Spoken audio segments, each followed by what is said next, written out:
Assalamualaikum warahmatullahi wabarakatuh. Baca hal. Waalaikum.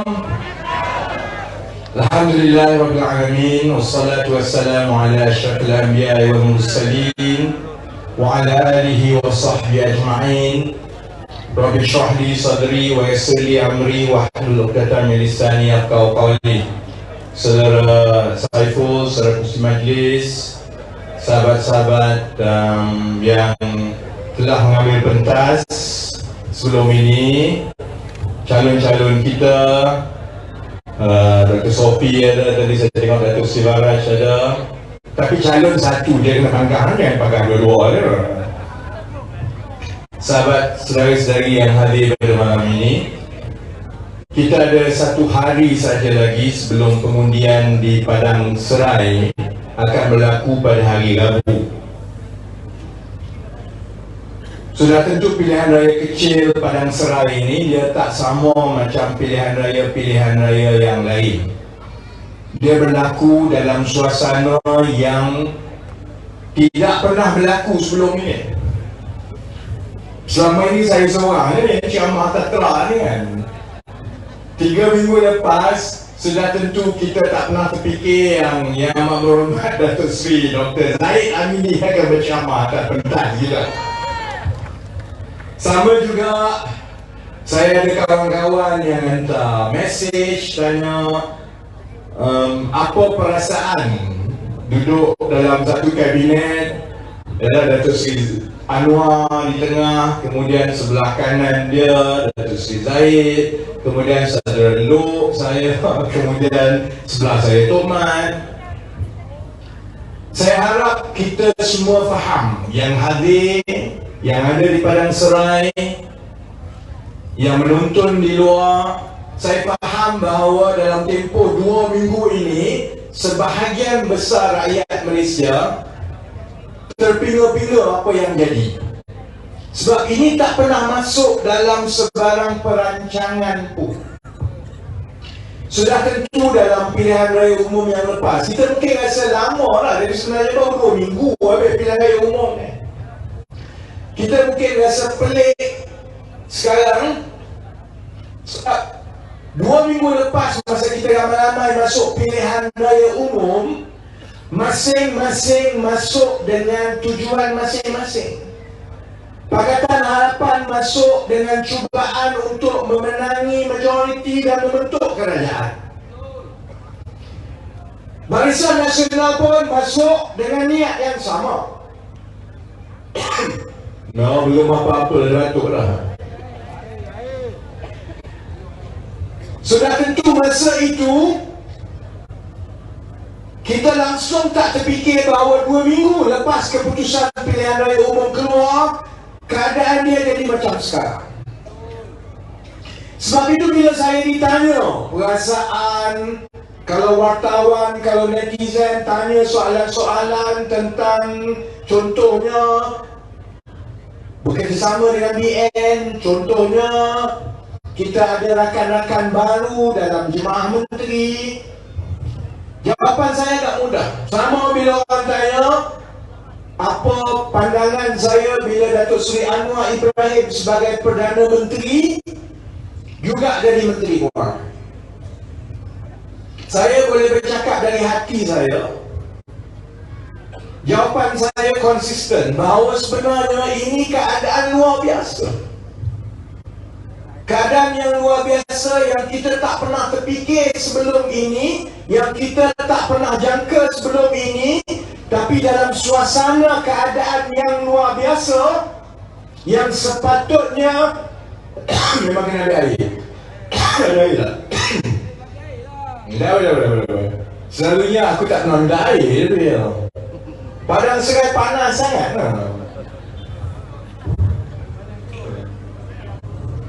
Dah dia batuk, saya nak demam. Keadaan yang luar biasa ini selalunya memerlukan tindak balas dan juga keputusan yang luar biasa. Memang akan ambil masa untuk rakyat biasa mula memahami kenapa keputusan-keputusan dibuat. Memang kalau sebelah musuh kita, PN, segala jenis yang dulu-dulu dia akan korek balik. Tapi kita kena bermula daripada titik yang paling penting, iaitu apa sebenarnya keputusan rakyat dalam pilihan raya umum yang lepas. Saya selalu sebut bahawa yang saya paling yakin sekali sepanjang saya berada dalam politik ialah saya percaya dengan kebijaksanaan rakyat. Kalau Pakatan Harapan masuk pilihan raya dengan agenda kita, dengan janji kita, dengan pimpinan yang kita tampilkan, kalau kita menang dan kita boleh membentuk kerajaan atas pilihan rakyat, itu kebijaksanaan rakyat dan kita terima kebijaksanaan itu. Tapi kalau contohnya keadaan yang berlaku sekarang, Pakatan Harapan masuk pilihan raya tapi kita hanya dapat blok yang paling besar, 80 lebih. Macam saya selalu ulang tiap-tiap malam semasa saya berkempen. Minggu pertama saya sebut kita melepasi 80 kursi. Minggu kedua saya sebut kita melepasi 90 kursi. Kita boleh naik sampai 100, tapi kita juga boleh jatuh balik dalam pertengahan 80 kursi. Sebagai parti politik, sebagai kumpulan yang menawarkan untuk berkhidmat kepada rakyat, kita kena terima bahawa inilah kebijaksanaan rakyat. Dan apa kebijaksanaan rakyat? Hikmahnya ialah di persimpangan masyarakat dan negara kita sekarang, dengan apa yang kita berdepan sekarang, kita perlu mengedepikan segala perbezaan yang kita ada kerana cabaran kita lebih besar. Kalau contohnya Pakatan Harapan menang mudah dan membentuk kerajaan, ia mengesahkan dan menguatkan lagi permainan perkauman dan kebencian yang sekarang ini menjadi musuh nombor satu masyarakat. Kalau kita menang mudah, maksudnya itu mungkin boleh meminggirkan lagi lebih ramai pengundi Melayu. Kita akan ada kerajaan yang sepanjang 24 jam sehari terpaksa berdepan dengan anasir-anasir yang bermain dengan sentimen Melayu, sehingga kita tak boleh nak mentadbir. Kita pernah melalui keadaan ini dalam tahun 2018. Setiap yang dibuat, walau macam mana baik pun, dia akan pusing dan dia letakkan dalam lensa perkauman. Dan rakyat tak akan nampak yang sebenarnya, walaupun tiap-tiap hari rakyat merasai kebaikan. Bila kerajaan Pakatan Harapan tahun 2018 menstabilkan harga minyak sehingga kekal sampai sekarang, selesai masa itu orang tak tengok benda tu. Dia makan bahawa ini kerajaan Cina, ini kerajaan DAP dan sebagainya. Kalau kita menang mudah, maksudnya keadaan itu akan berulang. Dan dia berulang dalam suasana yang paling berbahaya, kerana dalam 1 tahun kita sekarang ini sedang berdepan dengan risiko kemelesetan ekonomi dunia yang sudah tentu akan ada kesan yang teruk kepada negara kita. Mana kita nak jaga rakyat lagi, mana kita nak sentuh tentang ekonomi lagi, mana kita nak berdepan dengan permainan perkauman lagi. Jadi sudah tentu dia akan melumpuhkan kerajaan. Sebab itu saya bersyukur dengan kebijaksanaan rakyat. Dan kebijaksanaan rakyat meletakkan tidak ada satu gabungan pun yang boleh bentuk kerajaan.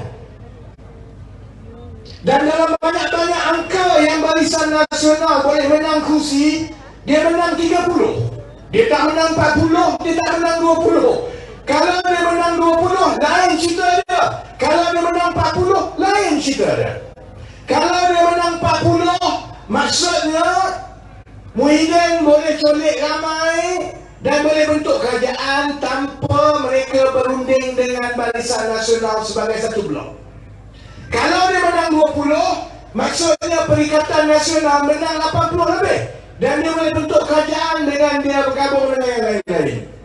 rakyat buat keputusan. Dia bagi cukup-cukup je untuk semua ahli politik pening kepala. Banyak-banyak dia nak bagi Barisan Nasional, dia bagi 30. Saya kata, ya Allah, 30, 40 tak boleh kan? 20 tak boleh kan? Kalau bagi 40, lain terus cerita dia. Bagi 20, lain terus cerita dia. Dia pilih tepat-tepat, bullseye 30. Apa makna bila BN dapat 30?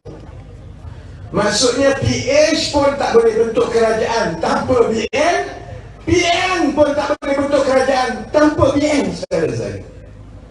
Jadi kalau saudara-saudari berada di kerusi kami dalam 24 jam yang pertama, 48 jam yang kedua, 72 jam yang ketiga, dalam keadaan kita tengok di luar ini, sentimen perkauman itu paling tinggi sejak saya pernah hidup. Saya umur 45 tahun, saya tak pernah tengok sentimen kebencian yang sebegitu. Saya daripada Terengganu, anak Melayu, bakat pure Melayu. Saya tak pernah membesar dalam keadaan kebencian yang ada macam sekarang. Kalau tanya saya, yang itu jauh lagi berbahaya daripada segala perbezaan yang ada di kalangan parti-parti politik. Kalau saudara-saudari berada dalam keadaan kami, keutamaan utama ialah kita kena pertahankan nilai, wajah dan juga ciri-ciri masyarakat kita yang semua orang faham bahawa orang Melayu akan memimpin negara ini. Tapi perlulah kita pimpin sebagai orang Melayu yang bermaruah, yang adil, yang sayang menyayangi, yang mencintai. Kerana kita faham bahawa yang Cina itu juga saudara kita, yang India itu juga saudara kita. Kita hormat agama mereka sebagaimana mereka menghormati agama kita. Itu teras negara kita selama beratus-ratus tahun, saudara-saudara.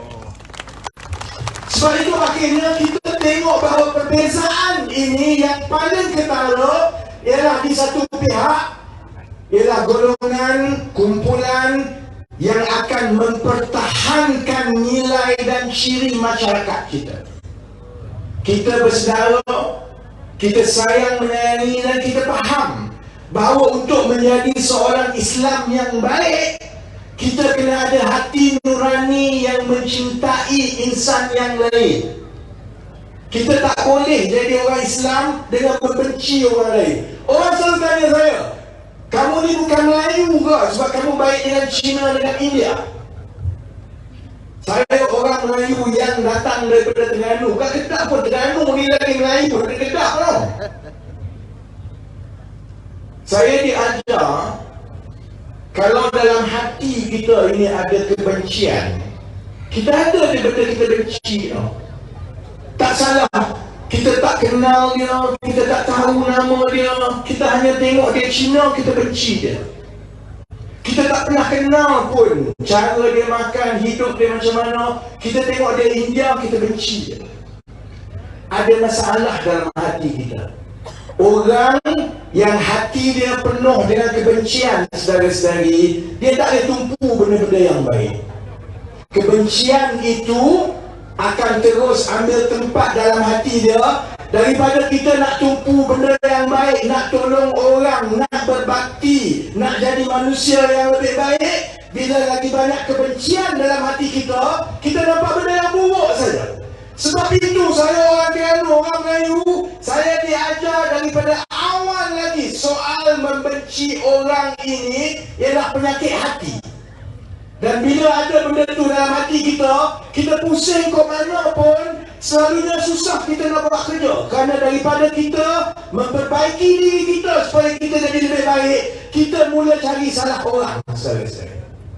Sebab itu kalau dalam garis yang ada sekarang, musuh utama negara kita ialah kebencian. Kita nak berhadapan dengan masalah resesi, kebelesetan ekonomi. Saudara-saudari rasa sekarang keadaan penat tu. Harga barang naik. Mak sabu nak tidur malam, lepas ni fikir pasal harga ayam, telur ayam semua. Saudara-saudari, kalau kebelesetan ekonomi berlaku 4 bulan daripada sekarang, 6 bulan daripada sekarang, kalau kita tidak bersedia dengan baik, keadaan dia begitu. Saya pergi mana-mana, tanya HYP, aku senyum pun tidak, masam lebih. Kalau saudari-saudari berada di tempat saya, macam saya selalu sebut semasa sebelum pilihan raya, saya tak takut kalah. Saya lagi takut menang untuk pikul tanggungjawab itu. Sebab masa jadi pembangkang duduk atas trak senang. Suruh buat itu, suruh buat ini, betul. Bila masuk jadi kerajaan, memang kita nak buat dan insya Allah kita akan buat. Tapi dia ada jalan dia, ada proses dia, dia mengambil masa. Kita kena dengar lebih banyak orang, kita kena faham bahawa ada perkara yang boleh diubah serta-merta, ada perkara yang tak boleh diubah dan ambil masa sedikit. Orang kat bawah ni menunggu. Sebab itu keputusan dalam 72 jam yang pertama adalah berdasarkan kepada kebijaksanaan yang rakyat dah buat. Kebijaksanaan itu ialah tidak ada sebarang gabungan yang boleh bentuk kerajaan. Dalam keadaan suasana makin panas di luar, dalam keadaan politik kebencian itu makin menjadi-jadi, saya yang jarang sangat tengok ceramah PAS, aku tiap-tiap malam tengok ceramah Sanusi. Kalau sebelum pilihan raya umum, paling kurang dia komen pasal gigi saya ke tak? Tak apalah nak komen pasal gigi saya.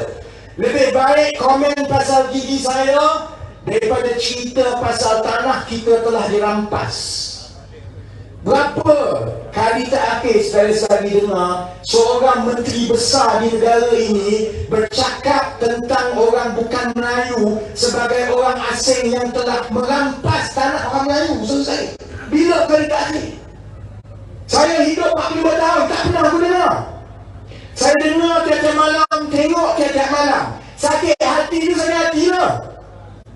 Tapi saya lebih bimbang. Jadi kalau keadaan itu berterusan 1 hari, 2 hari, 3 hari sampai jadi seminggu, dan kita tak boleh kawal suasana di luar, kalau jadi apa-apa, apa jadi kepada negara? Apa jadi kepada masyarakat?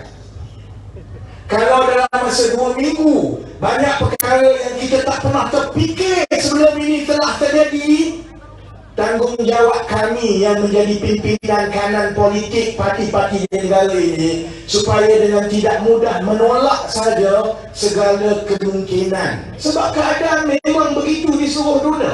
Zaman sekarang, kalau ada orang yang ambil kesempatan atas sentimen, atas perasaan, terutamanya bila banyak kebencian, banyak benda yang tidak terkawal. Atas sebab itulah saudara-saudari, untuk memecahkan kebuntuan, kebijaksanaan rakyat yang tidak bagi kepada mana-mana gabungan untuk menang itu, alhamdulillah disambut oleh Yang di-Pertuan Agong dan Majlis Raja-Raja. Dan kalau kita jadi ahli politik, sekali-sekali berada di tempat saya, Datuk Seri Anwar, Datuk Seri Zahid Hamidi, walaupun keputusan awal nak masuk pilihan raya itu niat berbeza-beza, tapi dalam keadaan luar biasa, kebijaksanaan rakyat disambut oleh kebijaksanaan Yang di-Pertuan Agong, Raja-Raja Melayu. Kalau saudara-saudari berada di tempat kami, apa kami nak cakap? Beza dia di antara PH, BN, GPS, JRS warisan yang membentuk sekarang, beza utamanya ialah kami faham isyarat rakyat berbanding dengan Perikatan Nasional Hadi Awang dengan Muhyiddin Yassin. Sebab itu bila tidak ada mana-mana parti yang boleh membentuk kerajaan dalam keadaan dah 3-4 hari tak ada kerajaan, maka titah tuanku itu jelas. Cukup-cukuplah kamu semua bersengketa. Ini masa untuk semua pihak menepikan segala perbezaan politik. Tidak penting siapa yang jadi Perdana Menteri, yang penting kerajaan itu ialah kerajaan perpaduan yang ada semua pihak. Titah itu jelas.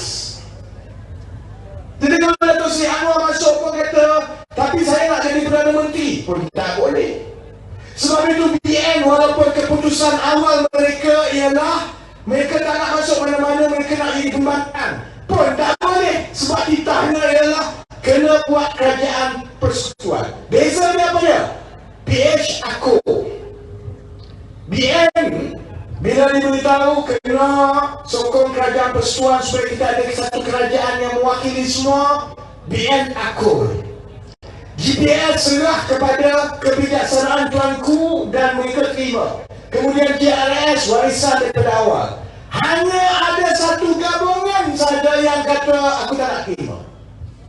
Muhyiddin Yassin dengan Hadi Awang. Muhyiddin Yassin yang mula-mula dimaklumkan keperluan untuk membentuk kerajaan perpaduan. Bukan Anwar Ibrahim, Muhyiddin Yassin dulu. Dia tolak awal-awal dia tak.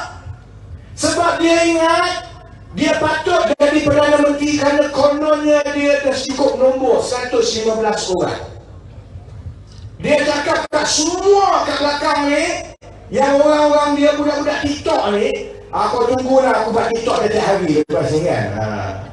Budak-budak TikTok ni, dia beritahu ini kena tipu, itu sekian-sekian. Dia tak cakap yang kena scam itu bukan orang Melayu yang sokong PN. Yang scam itu bukannya kita. Yang tukang scam dia, yang kena scam semua pengundi-pengundi dia. Sebab dia tak beritahu dan dia tak pernah jelaskan bahawa, oi, siapa yang menang paling besar dalam pilihan raya ni? Yang menang paling besar Pakatan Harapan 82. Korang yang buat lupa, PN ni menang 72 je. 73 je. PN sedikit banyak 82. Macam mana kamu yang menang 73 boleh berdabik dada sehingga menolak kerajaan perpaduan? Orang semua datang duduk semeja, utamakan rakyat, cukup main sentimen, bersedia untuk menghadapi kemelesetan ekonomi. Apa kau buat? Aku tak nak, aku patut jadi Perdana Menteri sebab konon ada 115. Yang dia tak cakap ialah sebenarnya dia hanya menang 33. Macam mana konon dia dapat 115? Dia kidnap 10 orang daripada Barisan Nasional. Sekarang orang tanya dia, mana kamu dapat uang? Mana kamu boleh belanja besar? Dia pusing. Saya nak tanya satu lagi. Apa yang kamu janji dan apa yang kamu bagi sampai kamu boleh kidnap 10 orang itu? Tapi dia juga lupa bahawa rakyat telah melalui episod Sheraton Move. Kalau kita nak melalui kemelesetan ekonomi dunia yang dijangka akan berlaku, dia mungkin berlanjutan 1 tahun, dia mungkin berlanjutan 2 tahun. Kita tak tahu, ini di luar kawalan kita. Perkara terbaik yang kita boleh buat ialah kita bersedia. Supaya bila berlaku, kita tak teruk sangat kan? Kalau kita nak memasuki kemelesetan ekonomi dunia, kita tak boleh ada kerajaan yang setiap 2 tahun, 1 tahun setengah bertukar. Kita perlukan satu kerajaan yang kekal, stabil sampai 5 tahun. Orang nak masuk perang, macam mana boleh tukar jeneral tiap-tiap hari? Mampu lah. Sebab itu kita perlukan satu kerajaan yang kekal untuk 5 tahun. Perkara itu rakyat faham, semua orang faham kecuali Muhyiddin dengan Hadi. Sebab itu bila dia datang awal-awal, bawa SD yang 10 orang yang dia kidnap, UMNO buat keputusan lebih awal bahawa sebenarnya ambil SD kidnap seorang-seorang itu bukan sahaja melanggar undang-undang anti lompat parti, dia sebenarnya tidak baik untuk masa depan negara kerana dia akan terus menggalakkan kata-kata politik. Kita dah bagi isyarat yang cukup jelas dalam pilihan raya umum yang lepas. Rakyat tolak kata politik. Kita tak nak lah kata politik ni. Selagi ada parti politik, selagi ada pimpinan yang menggalakkan dan memberi imbuhan dan menawarkan jawatan-jawatan kepada kata politik, selagi itulah kerajaan akan turun naik jatuh bangun, saudara-saudara. Jadi sebab itu bila dia kidnap 10 orang, UMNO sendiri sebelum pun dia buat keputusan untuk menyertai kerajaan perpaduan, keputusan pertama UMNO ialah benda ini langgar undang-undang, tak boleh terima. Dan benda ini buruk untuk rakyat. Kita akan terus turun naik. Hari ini dia kata sokong Muhyiddin. Esok kalau aku nak jadi Perdana Menteri, dia sokong aku tak ke mampus. Muhyiddin jadi Perdana Menteri 4 bulan je. Orang politik sebenarnya setiap kali bertukar kerajaan, menteri baru, tukar pejabat. Rakyat nak masuk ke melesetan ekonomi, keadaan makin teruk. Sebab itu, daripada awal lagi, hari pertama, Muhyiddin tak ada majoriti. Sebab itu, dia diberitahu yang terbaik ialah bergabung untuk buat kerajaan perpaduan. Dia ada semua. PM pun ada, PH pun ada, BN pun ada, GPS pun ada. Dia tak jadi Perdana Menteri pada hari ini sebab dia bongkar saya. Sebab dia fikir diri dia. Sebab dia angkuh. Dia tak fikir rakyat. Kalau Datuk Seri Anwar ambil keputusan macam itu, aku blok paling besar, aku paling ramai, aku tak nak cuba kerajaan perpaduan, aku nak pandai-pandai aku curi orang semua. Sampai sekarang kita tak sampai ke tempat ini. Sebab itu saya kata keadaan luar biasa ini memerlukan keputusan yang luar biasa. Tanya saya kekok ke tidak? Memanglah kekok. Kau nak tak kekok ke? Kekok. Tanya saya orang-orang yang PN yang duk maki hamun dekat Facebook dan sebagainya. Biar dia maki hamun. Sebab kita niatnya itu jelas, bahawa kita tahu kita akan berhadapan dengan keadaan yang sukar. Dan kita perlu kerajaan yang stabil. Dan untuk menjadi stabil itu, sudah sampai masanya kita lupakan persengketaan yang dulu-dulu. Siapa dari Perdana Menteri? Alhamdulillah Datuk Seri Anwar jadi Perdana Menteri. Kalau contohnya hari itu keputusannya lain dan titah tuankunya begitu, saya beritahu bahawa sebagai timbalan Presiden PKR, pandangan saya ialah antara kita berebut sesama ahli politik dengan kita menguruskan sentimen kebencian di luar, lebih utama, lebih afdal kita menguruskan sentimen kebencian di luar terlebih dahulu. Semua ini ingat, saya selalu ceramah yang selalu dengar kat luar yang selalu ikuti saya. Saya dah sebut Ustaz ni koma dah. Saya selalu sebut semua ni Allah dah letakkan. Saya daripada awal tak pernah bimbang menang kalah. Sebab saya dilatih daripada awal, ada benda yang kita tak boleh ubah. Benda itu memang dah diletakkan. Cara yang paling baik kita sebagai manusia ialah macam mana kita menggunakan ketetapan yang telah ada itu untuk berbakti sebaik yang mungkin. Dan berbakti itu maksudnya kita mempertahankan nilai kita. Kita mempertahankan kedudukan kita. Kita tidak mabuk dan tidak hanyut walaupun keadaan itu luar biasa. Dan yang itu yang cabaran kita sekarang. Sebab itu saya minta kawan-kawan yang Pakatan Harapan, yang BN, yang menonton di luar, yang atas pagar, Allah dah tetap cabaran kita ialah macam mana kita nak melayari ombak dan juga taufan yang akan datang lepas ini. Dan perkara itu hanya kita boleh buat kalau ada yang bimbang tadi, ni Anwar Ibrahim ni tiba-tiba dia jadi Menteri Kewangan, nanti dia jadi Najib. Satu, saya tak rasa Datuk Seri Anwar jadi Najib. Yang itu saya agak yakin kerana peribadi dia lain, pembawaan dia lain, akhlak dia lain. Saya tak rasa. Kedua, saya tak rasa ada menteri yang boleh sakau duit macam dulu. Saya tak rasa. Sebab apa? Duit dah tak ada. Dah kena sakau. Dah sakau ke mana duit tak ada? Duit tak banyak. Saya rasa ni duit tak banyak. Yang itu saya bimbang dengan rambut dekat atas. Lepas ni lama-lama aku pakai kopiah, tutup botak ke atas. Sebab duit dah tak ada. Tanggungjawab Menteri Kewangan, tanggungjawab Menteri Ekonomi macam saya, garu kepala macam mana kita nak kembangkan ekonomi supaya kita ada cukup untuk bantu rakyat, supaya kita boleh terus bagi subsidi, supaya dalam keadaan gawat di luar itu kita tak terkesan sangat. Jadi saya tak bimbang sangat. Tetapi bukan kita nak cakap Datuk Seri Anwar Ibrahim malaikat, dia takkan salah guna kuasa. Manusia ni manusia. Power corrupts, absolute power corrupts absolutely. Jadi apa yang kita boleh buat? Sebab itu kita kena pastikan bahawa setiap badan-badan yang berkuasa itu bebas.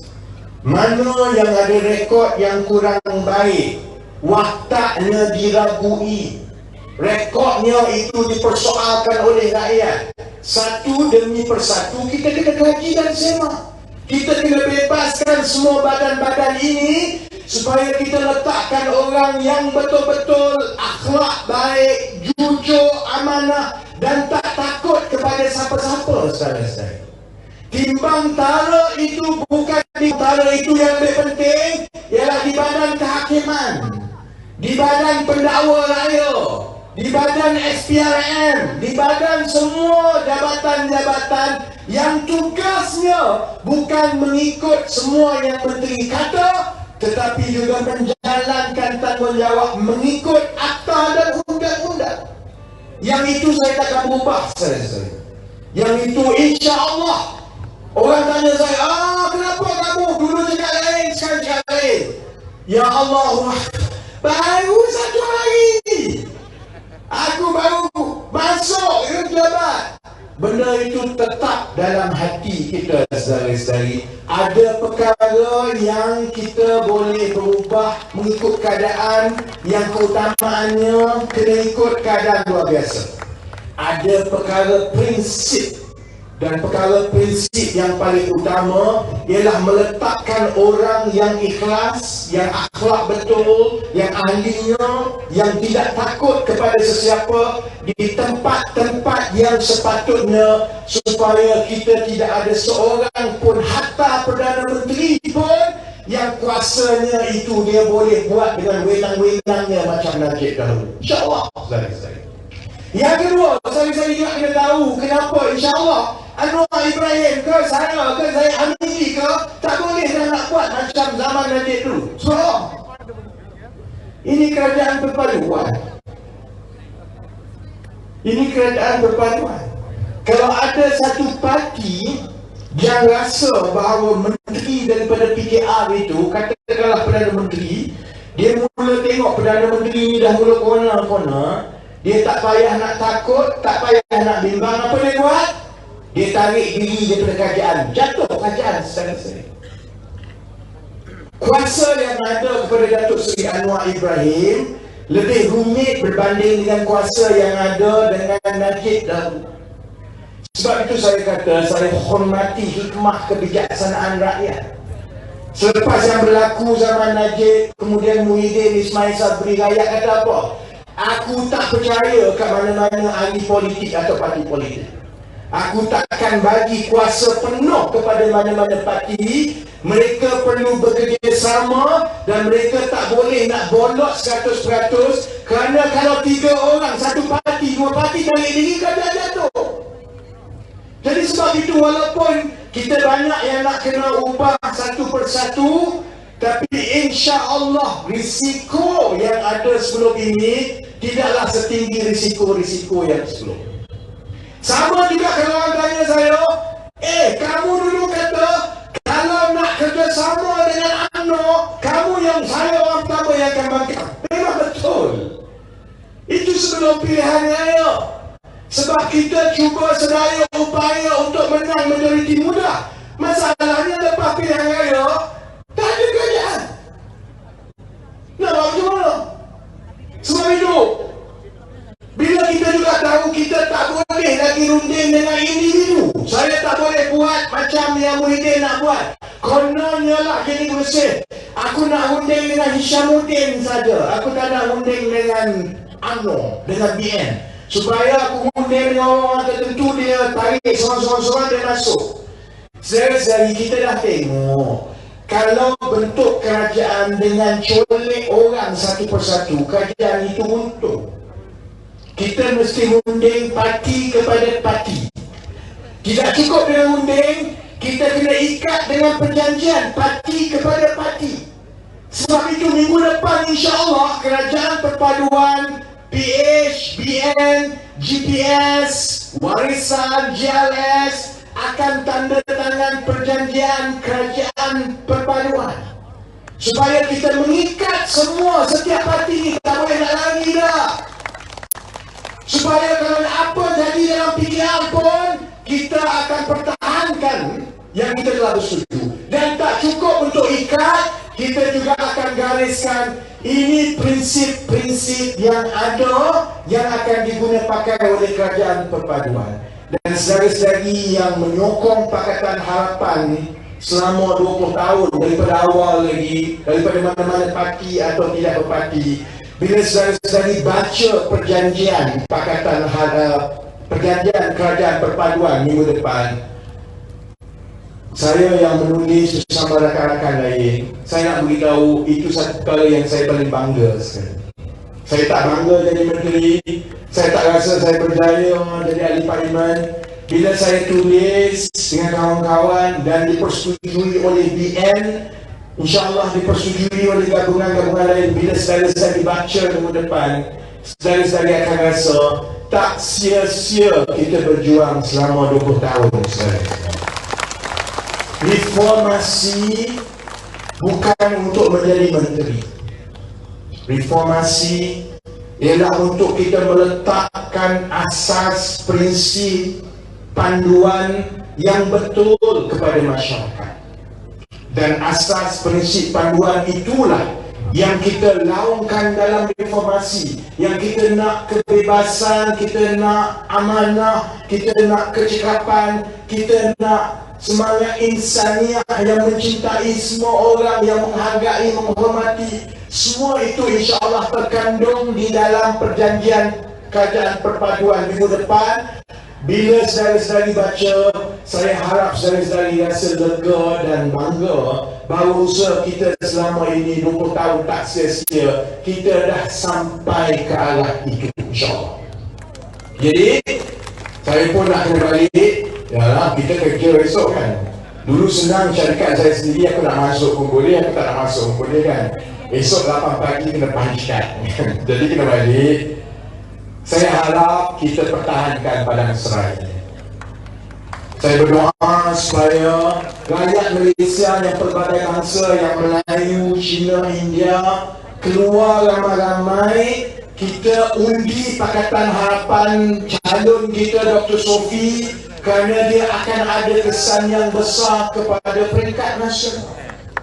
Dia tanda bahawa kebijaksanaan rakyat itu yang mahukan kerajaan yang pelbagai kaum, yang pelbagai citra, yang menghormati semua, yang mengangkat semua perkara itu dipertahankan di Padang Serai ini.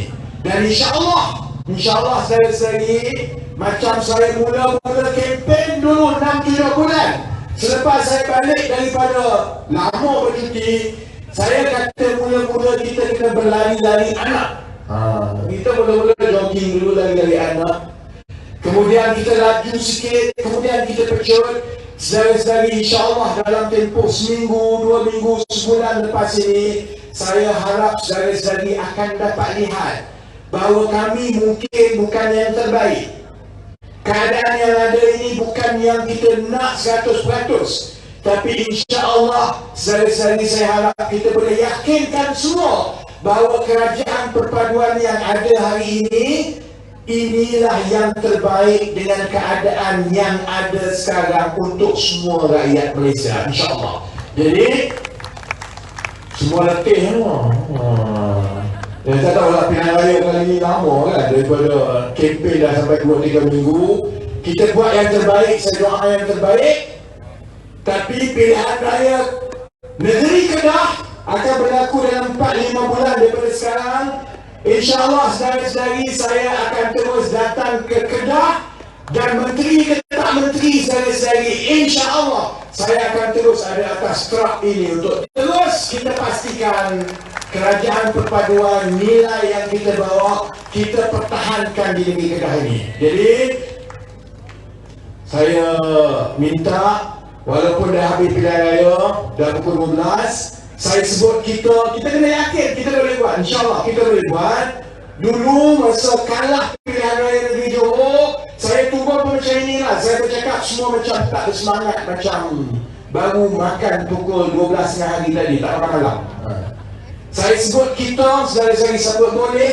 Kita perlukan semangat, kita boleh itu untuk kita turn around, dan insyaAllah kita cuba ambil alih balik kerajaan Kedah bila pilihan raya negeri dibuat dalam tempoh 3-4 bulan daripada sekarang. Jadi saya sebut kita, saya sambut boleh kuat-kuat sikit. Aku nak balik KL ni, tak nak tau. Okey, kita okey, apa macam ni ya. Kita InsyaAllah hormati keputusan rakyat, yakin dengan kebijaksanaan rakyat. InsyaAllah kita menang kalau dalam masa terdekat, dan insyaAllah kita tumpu untuk kita kalahkan anasir-anasir perkauman yang dibawa oleh Perikatan Nasional. Jadi terima kasih, sekian. Sese, nandri, manakam, wabillahi taufiq wal hidayah. Wassalamualaikum warahmatullahi wabarakatuh. Okey, jangan lupa tuan muni ya. Terima kasih Saudara Fizi atas ucapan yang diberikan tadi. Saudari, sebelum kita tutup pentas Truk Ayuh Malaysia di Parlimen Padang Serai pada malam ini, kita ingin ingatkan hari Rabu 7 hari bulan Disember ini adalah hari keluar mengundi. Jadi ramai-ramai masyarakat di Padang Serai keluar mengundi. InsyaAllah kemenangan milik calon nombor 4 Dr. Muhammad Sofiq Razak. Dengan itu kita tutup pentas ceramah Truk Ayuh Malaysia. Sehingga berjumpa lagi. Assalamualaikum, selamat malam.